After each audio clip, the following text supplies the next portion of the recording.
Hey up and welcome to Callum's Corner. I'm too hot, I'm too ill, and now I'm too angry.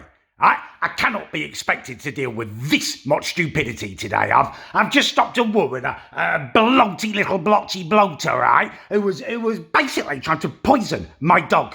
I am not very well at the moment. I have had a horrible DMV bog all bloody week, and a little while ago I was laying on my chaise lounge in my kitchen in a post-poo pit of despair. I'd had another particularly violent biological evacuation, and I was just lying there with the kitchen doors open, a bit shaky, bit sweaty, just trying to get my strength back, right?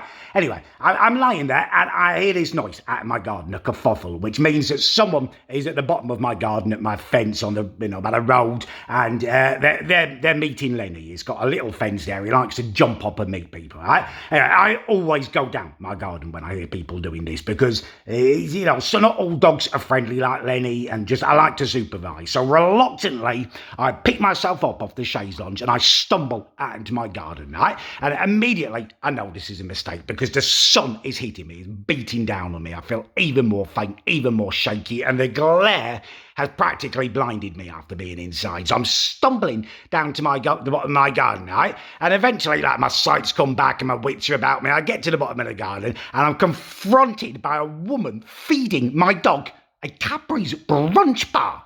The chocolate-covered brunch bar.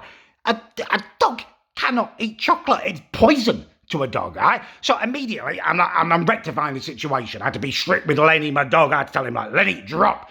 Grab it out of his mouth, half-eaten brunch bar, covered in saliva, melting. It's repugnant, and I'm feeling ill anyway, right? Anyway, I turned my attentions to the woman who was committed this offence, right? Just to very politely explain to her that you cannot give my dog chocolate. You can't give any dog chocolate, but don't do it to my dog for sure, right?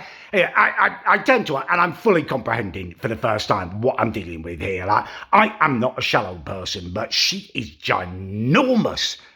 Absolutely humongous, and she's got almost no clothes on, a bikini top and this tiny little pair of shorts. It's a tiny amount of material covering a massive amount of flesh. It was confronting. Her bosoms were so large, they had waves in them. They weren't just one shape, they were like crinkle-cut chips.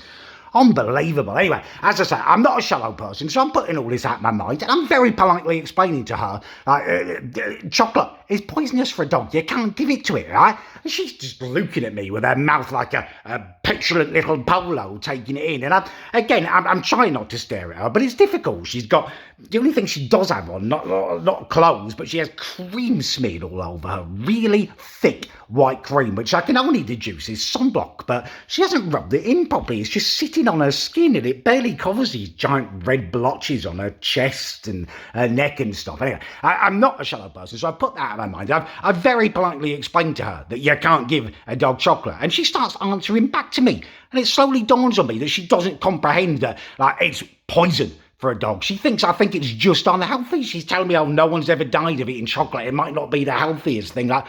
What is going on in your mind? It's poison for a dog. This is not like when someone says to you, love, that you might want to try a salad or portion control. It's not that kind of poison. It will actually make him ill. Can't believe this. So I try it again, and very much more, firmly I explain, he cannot have chocolate. It will make him really ill. He could die. He'd have to go to the vets. He would poo endlessly. I don't need more poo in my life at the moment, right?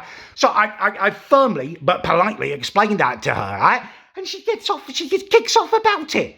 Actually kicks off about it. She said to me that if my dog has got special needs, I shouldn't let him out in the garden because people are going to feed him his natural special bloody needs.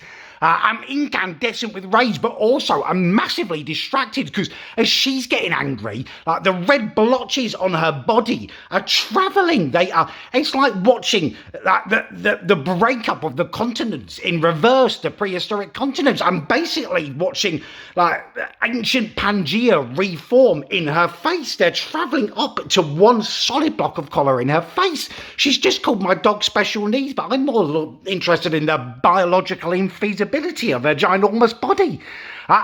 In the end, I just have to drag Lenny away because he's all excited. I've still got the bloody brunch bar in my hand, and she kicking off, so he wants to go and like give her a lick and stuff. He's got no loyalty. It's in his nature. He's just lovely. But I've had to drag him away, right? And as I'm going, she shouts at me that it's a free bloody country. She'll do what she wants. Yeah, it's a free country, love, but there are consequences, right? She tries to feed my dog chocolate again, and I don't put it past her, right? She doesn't look like a person who shares food, but also, I don't know, she could have hundreds of chocolate bars secreted around the many crevices and, the deep pendulous crevice beneath her breast could house a couple of family-sized Toblerones. I don't know what she's packing, right? So that is the rest of my day. If she thinks it's a free body country, she's going to learn there's consequences. I will be lying on my chaise lounge and I will have my hog's pipe ready. Like an animal that size should not be on dry land for this long. I'll give her a bloody hand. It'll be helping her. Probably can't breathe. Idiot.